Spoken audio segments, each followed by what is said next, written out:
네, 안녕하십니까. 정인태 신지식인 TV입니다. 전 국립한국복지대학교 특임교수를 역임한 정인태입니다. 네, 평생행복대학원 시간입니다. 유튜브 대학원이고요. 네, 어떻게 하면 평생 행복할까? 뭐 이런 것을 함께 공유하는 그러한 유튜브 대학원 시간이고요. 요즘에 존속범죄의 서글픈 노년, 네, 이러한 일들이 굉장히 많은데, 지금 이 기사를 보면은 강원도에 상담 기관 찾는 노인 수가 전국 최상위권이다. 이 강원도 하면은 그래도 우리나라에서는 굉장히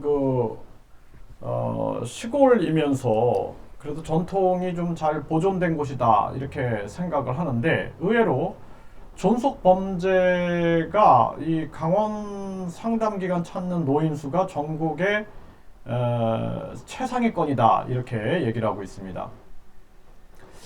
네, 여기 보면은 70대 아버지에게 아들이 어떻게 했냐면은 아버지가 이제 그 유선 방송 설치 문제로 잔소리를 하니까 이에 격분해서 야 뭐뭐뭐뭐 욕이죠. 왜 내 맘대로 못하냐? 그러면서 욕설을 하면 머리채를 잡아 끌고 주먹으로 광대뼈 부위를 때리는 등 폭행한 혐의로 재판에 넘겨졌다라는 것입니다.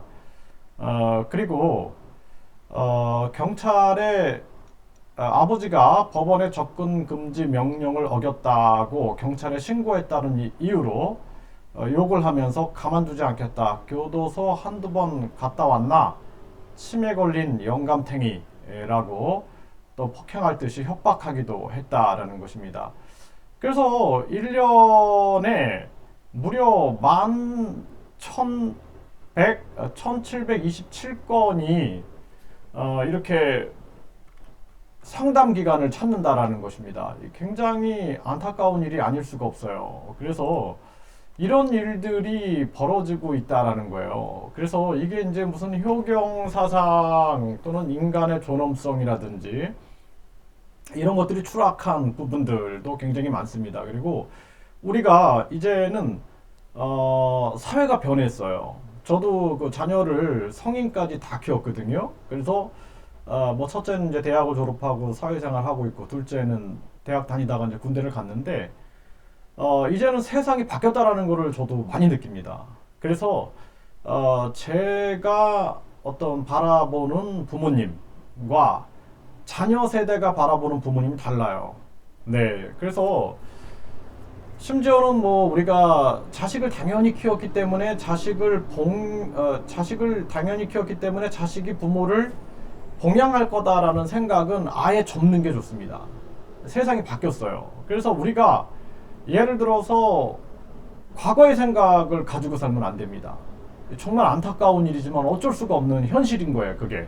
그래서 어르신들은 존속 범죄가 일어난단 말이에요, 이렇게. 이게 사실이에요. 그래서 뭐 1700건이 일어났는데, 그런데 강원도에서 1700건이 상담소를 찾았는데, 사실상 누가 상담소를 찾겠습니까? 제 생각에는 10만 건이 넘을 거다. 거의 그냥 혼자 삭히는 겁니다. 그렇기 때문에 우리가 중요한 측면들은 우리가 독립이라는 걸 하잖아요. 독립을 하기 때문에 우리가 이 자녀들이 성인이 되면 자녀들을 독립을 시켜야 돼요. 부모가 끝까지 너희들을 책임진다라는 생각을 갖게 하면 안 됩니다. 그래서 서양 같은 경우도 그렇게 하잖아요. 그래서 고등학교만 졸업하면은 사실상 서양은 많은 학생들이 그 고등학교 졸업하고서는 독립을 합니다. 저부터도 고등학교 졸업하고 대학을 갔을 때 스스로 독립을 하려고 굉장히 노력을 했어요. 그래서 부모님한테 생활비를 주지 마십시오. 제가 벌어서 하겠습니다. 스스로 저는 그렇게 했어요. 왜냐하면은 제 자신이 그렇게 살아야 된다고 생각을 했어요. 그래서 지하에서 이렇게 자취 생활을 하면서, 그러면서 계속 아르바이트를 하면서 장학금을 받고 대학을 다니고, 근데 그것이 저는 나쁘지 않다고 생각했어요. 왜냐하면 제 삶에서 굉장히 배운 게 많았습니다. 그리고 살다가 힘들면은 부모님이 도와줄 수 있죠. 네. 하지만 부모가 무조건 자신들을 도와야 된다는 생각 자체를 하면 안 돼요. 젊은이들 또한. 그리고 어르신들 또한 독립해야 돼요. 스스로 독립해야 됩니다. 그러니까 우리가 학생들이 독립할 수 있는 그러한 시스템, 그러니까 젊은이들이 독립할 수 있는 시스템을 만들어야 돼요. 그래서 이 젊은이들이 독립할 수 있는 다양한 지원 제도를 정치권에서 많이 논의하고 있죠. 그걸 구축을 시켜놓고, 그리고 이제 자녀를 성인까지 키웠으면 그때는 이제 어르신들도 다 독립을 해야 돼요. 독립. 그러니까 자식으로부터 독립을 하는 거예요. 그러니까 자식이 끝까지 내 곁에 있을 거라는 생각을 하면 안 돼요. 왜냐하면 이제 자식은 자식 인생인 거예요. 그리고 나는 내 인생인 거예요. 그렇게 독립해야 됩니다. 자식도 독립하고 어른들도 독립을 해야 돼요. 그렇지 않고 계속 자식을 의존한다? 그 나중에 상처를 받는 거예요. 자식 의존하면 안 돼요. 스스로 독립해야 됩니다. 그러니까 내가 이제 자녀를 다 키웠으니까 이제 걔도 독립을 하고 나도 독립을 해야 돼요. 그래서 황혼 이혼이 많이 요즘엔 또 일어나죠. 그렇기 때문에 결국에는 혼자 스스로 독립하는 거예요. 죽을 때는 어때요? 혼자 죽잖아요. 그렇죠? 그런 것처럼 스스로 독립하는 거예요. 그래서 노년에 다시 우리가 독립심을 길러야 된다는 거예요. 그렇기 때문에 제가 항상 얘기하는 게 이제 40대, 50대가 진입이 되면서 끊임없이 독립 연습을 해야 됩니다. 그러기 위해서는 어떻게 해야 돼요? 건강해야 되는 거죠. 그래서 건강 관리를 정말 철저히 해야 된다는 거예요. 언제 혼자 될지 몰라요. 혼자 아플 때 가장 서럽거든요. 혼자 아플 때 가장 서러운 거예요. 그렇기 때문에 건강 관리 철저히 하고, 그리고 건강에 대한 공부를 끊임없이 해야 돼요. 건강과학입니다. 건강에 대한 공부를 끊임없이 해서 나를 건강한 삶으로 만들어야 되고, 그 다음에 노후 자금을 계속 모아야 돼요. 자식한테 뭐 집 사주고 뭐 밀어주고 그런 거 하지 마세요. 그런 거 하지 마시고, 노년에 자식도 결혼하면은 부인이나 또 자식이 또 자식을 낳으면은 그 자식이 더 중요한 거예요. 그렇기 때문에 부모는 뒷전이 될 수 있습니다. 그러니까 부모도 그때 독립을 하는 거예요. 그래서 부모도 노후 자금이 굉장히 중요한 거예요. 죽을 때까지 노후 자금이 있어야 되는 거예요. 그래서 나의 풍부한 노후 자금을 준비해 놔야 되는 거예요. 이거를 제 생각에는 40대부터 철저히 준비해야 돼요. 철저히. 예? 하면은 그냥 자녀 키우다 보면 60이 되는 거예요. 그러니까 65세 어르신들이 노후 준비가 안 된 분들이 50% 이상인 50%가 넘다 그래요. 그러면 얼마나 무섭습니까? 예? 노후에 내가 아파, 또는 노후에 내가 돈이 필요해. 그 자식들이 돈 안 줘. 어떻게 돼요? 그래서 노후지원금이라는 정부가 정책을 잘 구축을 해놔야 돼요. 그리고 우리나라가 고령화 사회가 빨리 진입이 되고 있기 때문에 스스로도 끊임없이 우리가 노후 준비를 해놔야 된다는 겁니다. 노후 자금. 그리고 노후에 이제 내가 고독하면 안 돼요.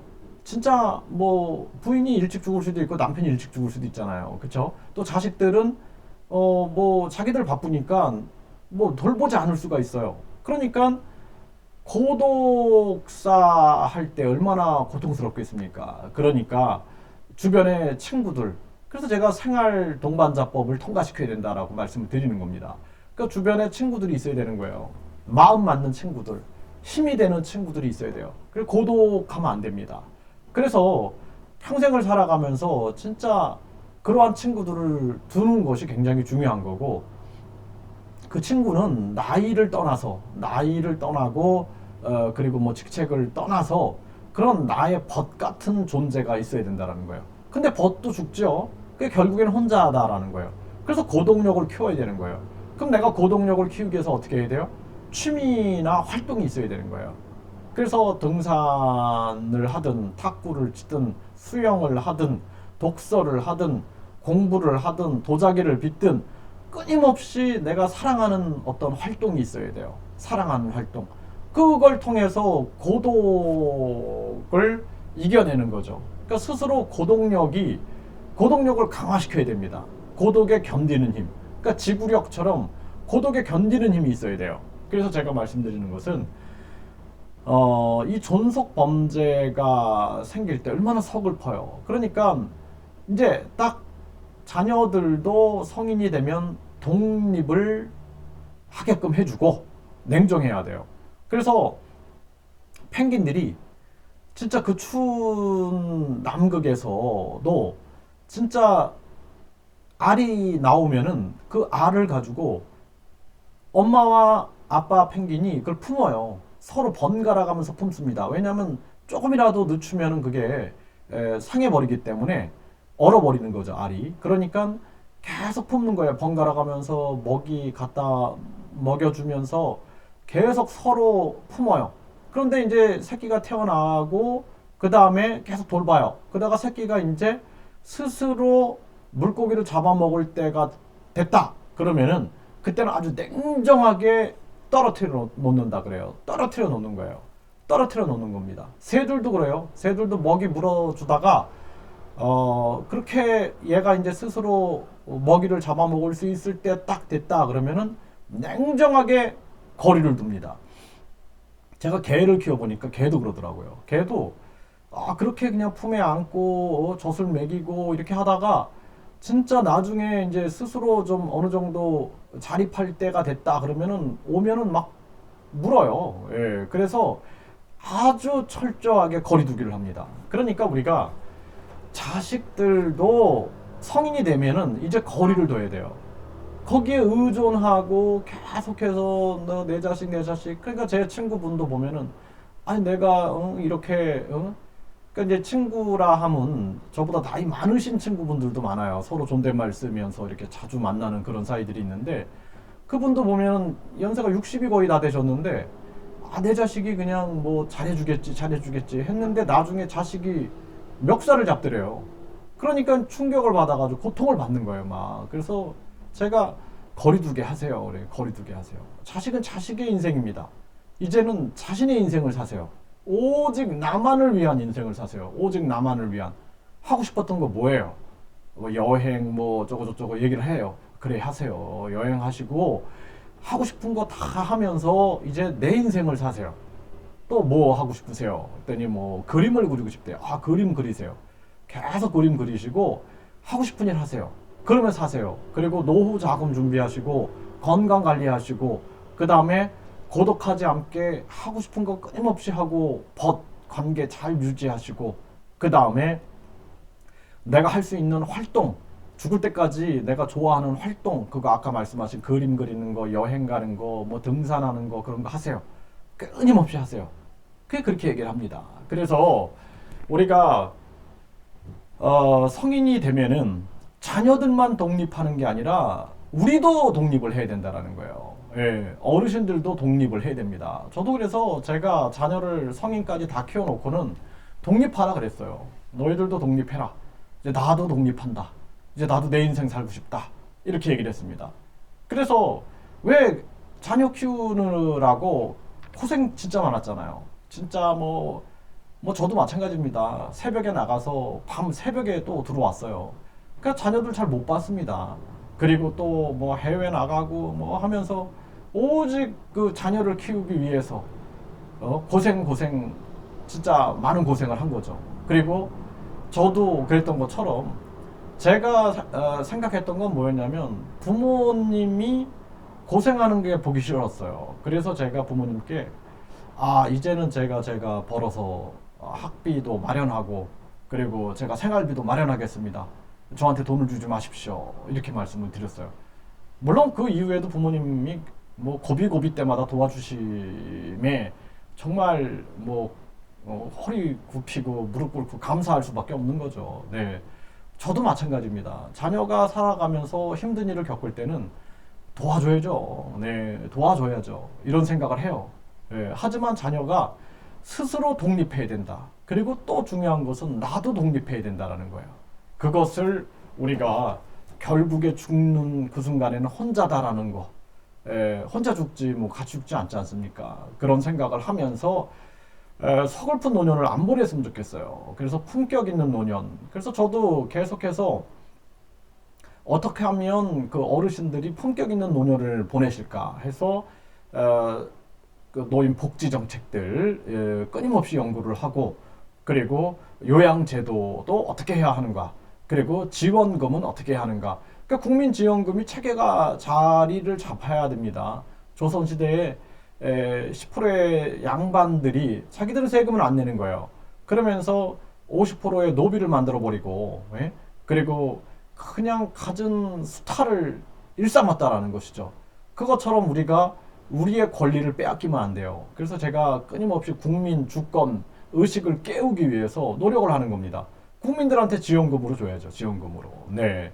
그래서 우리가 청년들이 결혼할 때, 또 출산할 때, 육아할 때 분명한 우리가 지원을 해줘야 된다. 이제 4차 산업혁명이 되면은 그럴 수밖에 없는 시대가 오는 거예요. 이제 그렇게 하고 이 어르신들도 성년까지 키웠으면 엄청난 사회적 공헌을 한 겁니다. 근데 그때는 이제 독립해서 자신의 인생을 살 수 있는 그러한 길을 만들어줘야 된다. 그리고 자녀들도 그렇게 가르쳐야 돼요.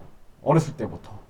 성인 되면은 이제 독립한다라고 가르쳐주고, 거리두기를 통해서 어디 함부로 부모한테 욕을 하고 때리고 합니까? 우리가 함부로 못 하잖아요. 그렇게. 그래서 그런 경우에는 반드시 처벌받는다라는 것을 인식시켜줘야 됩니다.